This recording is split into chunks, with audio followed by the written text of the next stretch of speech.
Deborah Williams was gazing out the office window, making final preparations for her business trip starting tomorrow. Boston's autumn twilight came early, and the setting sun between the skyscrapers cast long shadows across her desk. For the past 7 years since her divorce, Deborah had succeeded as a marketing director at a major pharmaceutical company while raising her daughter Emma alone. "Deborah, I've finished the final version of tomorrow's presentation materials," her assistant Jennifer said, handing her the documents. Deborah gave a grateful smile as she looked them over. "Thank you, Jennifer. It's perfect." She closed the file and glanced at her watch. "Is it 6:30 already? I need to pick up Emma." Deborah hurriedly grabbed her bag and slipped on her coat. Her mind was constantly filled with work deadlines and her daughter's school event schedules, but no matter how busy she was, she had always avoided sacrificing time with her daughter. When she arrived at the elementary school with the after-school program, Emma was already waiting at the entrance. The little girl with black hair tied in 2 ponytails immediately jumped up when she spotted her mother. "Mom. Today, we made volcanoes in science class." Deborah embraced her daughter and kissed her cheek. "That's wonderful. Tell me all about it when we get home." In the car, Emma excitedly continued talking about everything that happened at school. While Deborah nodded along with her daughter's stories, she was thinking about her upcoming business trip. Normally, Emma could stay with friends or a babysitter, but unfortunately, this time the school's 3-day fall break coincided with her trip. While preparing dinner, Deborah made her decision. Her options were limited. She would have to ask her parents. "Emma, you'll be staying with Grandpa and Grandma while I'm away on my business trip. Is that okay?" Emma, who was eating pasta at the dinner table, paused her fork and looked up at her mother. She liked Grandpa Harold. He was kind and always told interesting stories. But Grandma Judith was a bit scary. At Grandma's house? Emma's voice was tinged with anxiety. Deborah understood her daughter's feelings. Her own relationship with her mother was complicated. Judith's approach to raising the young Deborah had been excessively strict. If her room was messy, no dinner; if her grades dropped, no going out; if she made excuses, it was considered talking back and she was punished. Her father Harold was gentle and understanding, but he always deferred to his wife's decisions and never protected his daughter. When Deborah got married and left home, she felt as if she'd been released from prison. Even after her divorce, she had kept her distance from her parents' house, determined not to let Emma experience what she had. However, Judith seemed to have changed in recent years. Each time she met her granddaughter, she showed a softer expression than before. "It's all right, Emma. Grandma's gotten nicer lately, hasn't she? And it's only for 3 days, Deborah tried to reassure her daughter. Emma nodded slowly. "Okay, I'll be fine. But promise you'll call every day." "Of course. We'll do video calls too," Deborah promised. After dinner, Deborah called her parents. Her mother answered the phone. "Deborah? This is unusual." Judith's voice wasn't as cold as it used to be. "Mom, I have a favor to ask. I have a sudden business trip next week. Could you look after Emma for 3 days? There was a moment of silence on the other end of the phone. "Of course. I'd love to take care of my granddaughter." Deborah couldn't believe it. The mother she once knew would have lectured her about putting work before family. "Really? Thank you, that's a big help. Emma is such a sweet child. We've gotten softer in our old age," Judith laughed. "Besides, time with grandchildren is special." After the call ended, Deborah felt mixed emotions. Had her mother really changed? Or was she simply tired with age? Either way, it was a change to be grateful for. The day before her trip, Deborah and Emma headed to her parents' house. The 2-story brick house remained unchanged in Deborah's memory, exuding dignity and strictness. The front door opened, and Judith and Harold came out to greet them. "Emma, how you've grown." Judith embraced her granddaughter.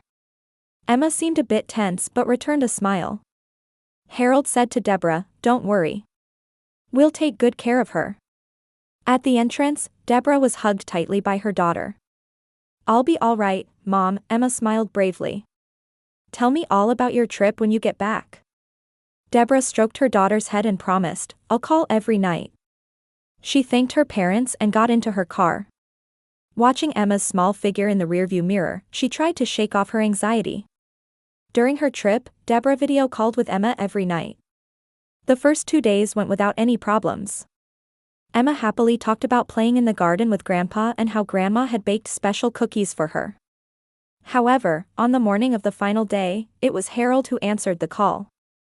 Good morning, Deborah. Emma? Oh, she's gone shopping with your mother. Shopping? Deborah looked at her watch. It was 8 in the morning. This early? Well, something about an early morning sale. Harold's voice sounded slightly tense. I'll have them call you back when they return. After ending the call, Deborah felt something was off. Her mother liked shopping, but going out first thing in the morning with her granddaughter seemed a bit strange. However, she pushed the thought aside and prepared for her final meeting. Fortunately, all her business negotiations finished earlier than scheduled, and she was able to return home several hours ahead of plan. Deborah drove directly from the airport to her parents' house. Normally she would have gone straight home to recover from the trip, but her desire to see her daughter won out. On the way, she called Harold's cell phone several times to speak with Emma, but there was no answer. They must be out, she told herself, though something nagged at the back of her mind. When Deborah arrived at her parents' house, she unlocked the front door and went inside. The sound of a television came from the living room. I'm back. Emma, she called out as she entered the living room. There sat her mother Judith alone on the sofa, watching TV. Oh, Deborah. You're back already? I thought you were coming tomorrow evening. Judith turned down the volume with the remote and looked up at Deborah. Her expression showed mild surprise, but there was something unnatural about it. The meetings ended early. Where's Emma? Emma? Judith tilted her head and laughed lightly. She must be playing somewhere, I suppose. Deborah frowned. Where's Dad? He went shopping. He should be back soon. Deborah left the living room and began searching the house. The guest room where Emma had been sleeping, the backyard, the kitchen, but her daughter was nowhere to be found. When she returned to the living room, her heart was pounding with anxiety. Mom, where is Emma? Tell me the truth. Judith slowly turned off the television and turned to face Deborah. The smile from earlier was gone, replaced by something cold in her face. That child has been crying non-stop. I want mommy, I want mommy. So annoying. Deborah felt the blood drain from her face. What are you saying? Where is Emma? Judith stood up and began pouring tea. Her movements were calm, but there was something unsettling in her tone of voice. You were the same as a child. Noisy, disobedient. Mom. Deborah's voice trembled. Tell me where Emma is, right now.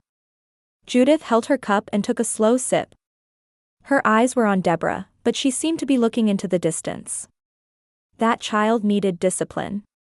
Because you didn't raise her properly. Deborah confronted her mother. What do you mean? What did you do? I didn't do anything. Just. Judith's lips formed a thin smile. She was so noisy, I locked her in the basement. All the blood drained from Deborah's body. Memories from her childhood flooded back. The dark, damp basement. The terrifying hours locked inside whenever Judith decided she had done something wrong. Deborah had suppressed these memories for years, but now they all came rushing back vividly. You put Emma in the basement? Deborah's voice was shaking. Since when? Since yesterday afternoon, I think, Judith shrugged. I was planning to let her out before you got back, but you came home early. For a moment, Deborah couldn't believe this was really happening. Her own mother had locked her daughter in the basement? For over 24 hours? Have you lost your mind? Deborah cried. Emma is only 7 years old. Why would you? Before finishing her sentence, Deborah turned on her heel and ran toward the basement stairs. She could hear her mother's laughter behind her, but it didn't register. When she stood before the old wooden door leading to the basement, Deborah's feet froze. From under the door, a red liquid was slowly seeping out. "Emma," she shouted, but there was no answer. Though her entire body was trembling with fear, Deborah placed her shaking hand on the doorknob. She didn't want to imagine it, but the worst scenario crossed her mind. What that red liquid might be was too terrifying to consider. "Emma, are you okay?" "It's Mom." She turned the doorknob, but it was locked. Deborah began desperately pounding on the door. "Emma. Answer me." A weak voice was heard. "Mom." Hearing that small voice, a glimmer of hope lit up in Deborah's chest. "Emma. Stay away from the door. Mom's going to open it." Deborah looked around and found an old emergency key hanging on the hallway wall. With trembling hands, she took the key and inserted it into the lock. With a click, the lock opened, and Deborah pushed the door. From the dark basement came the damp air along with a strong smell of red wine. In the dim light, Deborah saw a fallen wine rack and broken bottles scattered on the floor. And there, sitting huddled among them, was Emma. Her daughter, wearing clothes soaked with red wine, was trembling from cold and fear. Deborah cried out as she rushed to her daughter and held her tightly. "Emma. Are you okay? Are you hurt?" Emma clung to her mother's chest and began to cry. "Mom. I was scared, it was so dark." Deborah took out her cell phone from her pocket and immediately called the police. "I need help. My mother locked my daughter in the basement and abused her." Her voice trembled with anger and fear. While explaining the situation to the police, Deborah picked up Emma and carried her out of the basement. Her daughter's body was cold, and her clothes were wet with red wine, but fortunately, there didn't seem to be any serious injuries. However, Emma's face was still marked with fear. "Grandma got angry," Emma said through tears. "I didn't do anything wrong." "It's okay, now," Deborah said, stroking her daughter's hair. "Mom's here. I won't let anything like this happen to you ever again." Deborah carried her daughter as she hurried out of the basement. Fortunately, Emma had no noticeable external injuries, but she was trembling from the cold and fear. "Let's go to the car," Deborah said quietly. "I have a warm blanket there." She placed Emma in the back seat of the car and took out a blanket from the trunk to wrap around her daughter. "Stay here. Mom will be right back, until the police arrive." Emma grabbed her mother's sleeve with trembling lips. "Don't go. It's all right, I'll be right back." "I promise," Deborah kissed her daughter's cold cheek. "Lock the doors. Don't open them for anyone. When you hear the police sirens, wait until I knock on the window." Emma, looking anxious, slowly nodded. Deborah closed the car door, made sure Emma locked it from inside, and then returned to the house. In the living room, Judith was sitting quietly. Her expression no longer held the eerie smile from before, only a cold indifference remained. "You called the police?" Judith's voice was surprisingly calm. "Isn't that a bit dramatic?" Deborah felt her body shaking with anger. "You locked my daughter in the basement. For over 24 hours. It was part of discipline," Judith shrugged. "Are you planning to bring outsiders into our family matters?" "I don't understand what you're thinking," Deborah said with a trembling voice. "This is abuse. Clear child abuse." Judith stood up and approached Deborah.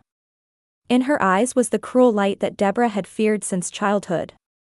"That child should have been more mine than yours." Those words made Deborah shudder. "What are you talking about?"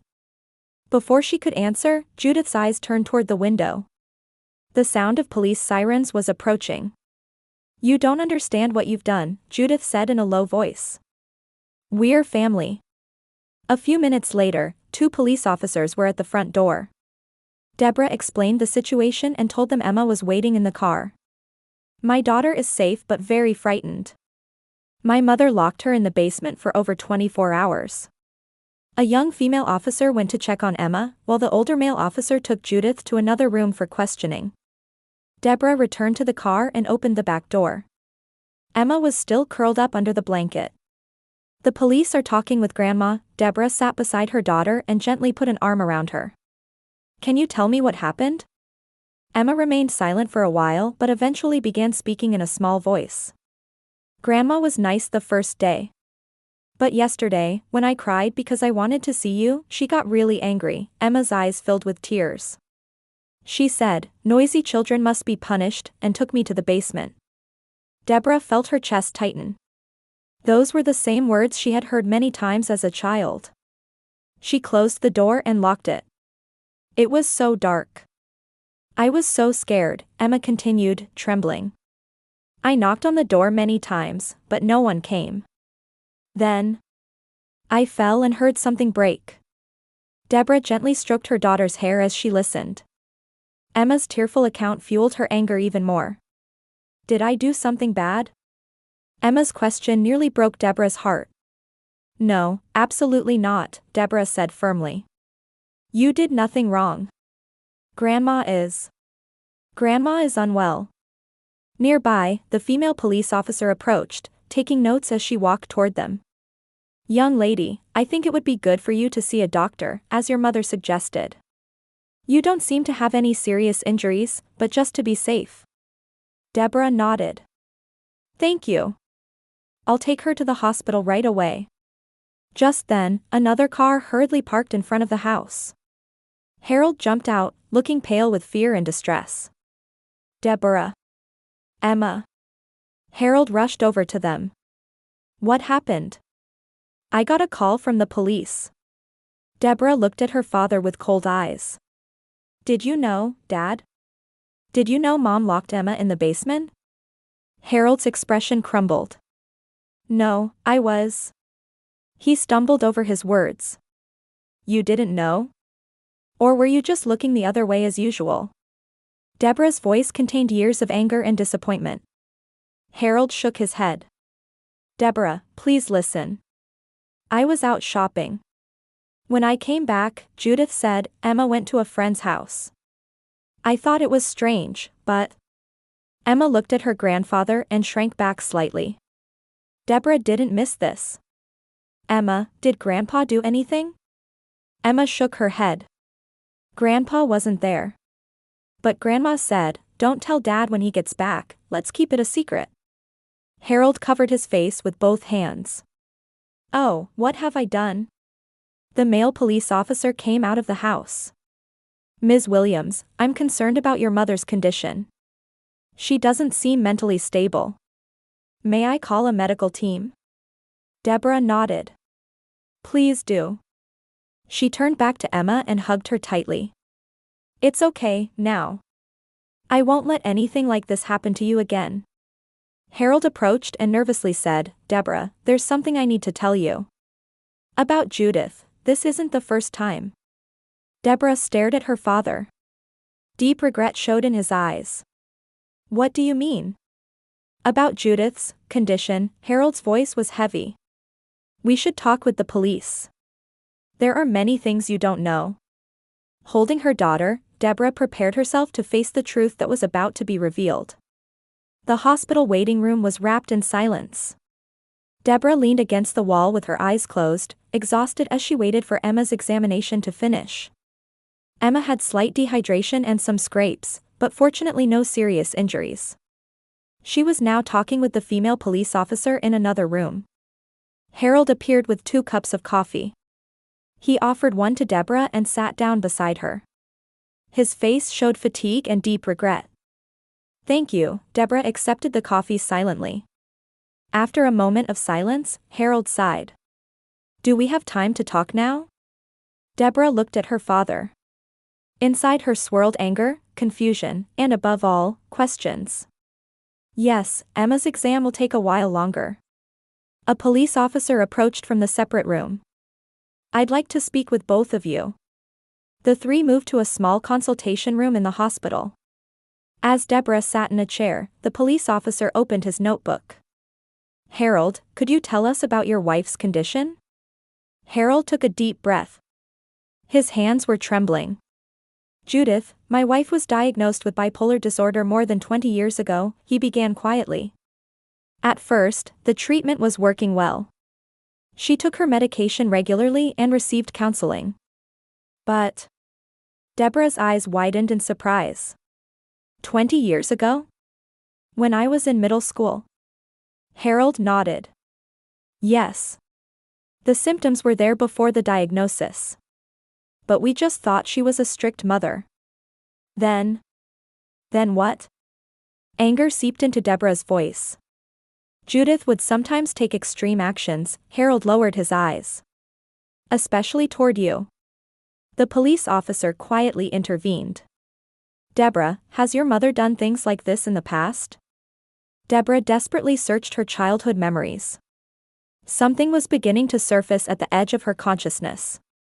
The basement, darkness, fear. I don't remember, she said in a low voice. But now, I'm starting to recall something. Harold's voice trembled.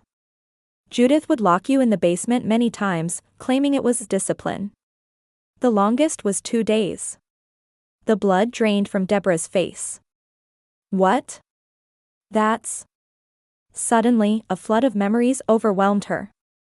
The terrifying hours in the dark basement. The despair of crying out with no one coming. The mixed feelings of relief and fear when she heard the door open. And Judith's cold voice asking, "Have you learned to be a good girl? Is that why I have claustrophobia?" Deborah asked with a trembling voice. Harold nodded sadly. I'm sorry, Deborah. I should have protected you sooner. Why didn't anyone tell me? Tears of anger welled in Deborah's eyes. Why wasn't I informed about something so important? Because Judith seemed to get better, Harold explained. The treatment was working, and there hadn't been any problems for years. Besides, you left home right after college and didn't keep much contact after that. Deborah bit her lip. Indeed, she had consciously distanced herself from her parents. Especially after getting married. But recently, she stopped taking her medication on her own, Harold continued. I should have noticed. Her behavior started changing. The police officer quietly asked, when did you notice the changes? About 2 months ago, Harold answered. Her mood swings became more severe, and sometimes she seemed confused. But when I pointed it out, she got angry and insisted, I'm perfectly normal. And you agreed to take care of your granddaughter? The police officer's voice held no accusation, but Harold shrunk with guilt. She was so happy about it. Said she wanted to spend time with her granddaughter. I wanted to believe her. Deborah stood up and moved to the window. Her heart was filled with anger and sadness. What will happen to Judith now? She quietly asked. She's undergoing a psychiatric evaluation, the police officer answered. Depending on the results, involuntary hospitalization might be necessary. We're also considering applying for a restraining order to protect your daughter. Deborah gazed out the hospital window. In the autumn twilight, the streetlights were gradually coming on. Dad, she said without turning around. Why didn't you tell me anything? All these years. Harold sighed. I was ashamed. I couldn't forgive my own weakness, for not being able to stop Judith. Seeing you leave home and build your own life, I thought I shouldn't dig up the past. Deborah shook her head. But now, that past has hurt my daughter. The examination room door opened, and Emma appeared with the female police officer. Deborah hurried to her daughter and embraced her. Are you okay? Emma nodded slightly. Fear still lingered in her eyes, but there was also a sense of relief. The doctor said I was brave, Emma said in a small voice. Deborah lightly kissed her daughter's cheek. That's right. You are a very brave girl. The doctor came in and explained Emma's condition. Physically, there are no major issues, but psychological care is needed. I recommend trauma counseling. Deborah nodded. Thank you. I'll arrange it right away. After the doctor left, Deborah looked at her father. We're going now. We'll stay at a hotel. Harold nodded sadly. I understand. But, can I see you again sometime? Deborah hesitated for a moment. I can't say anything right now. But, for Emma's sake, I hope we can repair our relationship someday. She took Emma's hand and left the hospital. On a snowy winter day in Boston, Deborah closed her work laptop and gazed out the window. A year had passed since the incident. Her apartment offered a panoramic view of the city from the 12th floor. Though smaller than her previous home, this apartment was filled with the hope of a new beginning. "Mom, look." Emma burst into the living room, holding up a picture she had brought home from school. Now 8 years old, her daughter's smile was brighter and more confident than before. "That's wonderful, Emma." Deborah took the picture and gazed at it. It was a colorful family portrait. 2 small figures were standing hand in hand. "Is this us?" Emma nodded proudly. "Yes." Counselor Jessica said to draw happy memories. Deborah hugged her daughter. The trauma counseling was gradually showing results. Emma still had nightmares sometimes, but not as frequently as before. She still feared dark places, but was slowly overcoming it. Deborah herself continued weekly therapy sessions. As childhood memories became clearer, she began to understand how her behavior patterns were connected to past trauma. It was a painful process, but a necessary journey. In terms of work, Deborah had made a major decision. The intense business trip schedule of the past was gone, and she increased remote work to prioritize time with her daughter. The company understood her situation and accommodated her flexibility. "Mom, we're making pizza today, right?" "You promised," Emma said as she walked toward the kitchen. "Of course. I keep my promises," Deborah smiled. Her smartphone rang, and her father's name appeared on the screen. Deborah sighed. Her relationship with Harold remained complicated. He called almost weekly, hoping to meet Emma. Though Deborah had initially refused, she was slowly opening her heart to her father's sincere attitude of repentance. "Hello, Dad." "Hi, Deborah," Harold's voice sounded older than before. "How are you?" "And Emma?" "We're both fine," Deborah answered. "Emma just got back from school." "That's good." After a moment of silence, Harold continued, "About Christmas, have you thought about it?" Deborah looked at the snowy scene outside the window. A few weeks ago, Harold had asked to see Deborah and Emma for Christmas. Judith was still receiving treatment at a facility, and there would be no visits with her. "I'm still thinking about it, Dad," Deborah answered quietly. "I haven't decided yet." "I understand. I don't want to rush you," Harold's voice mixed resignation with hope. "I just want to see you both." After ending the call, Deborah headed to the kitchen. Emma had already put on an apron and was arranging the ingredients. "Was that Grandpa?" Emma asked. Deborah nodded. "Yes. He wants to see us for Christmas." Emma paused and looked up at her mother. "That would be okay. Isn't Grandpa lonely?"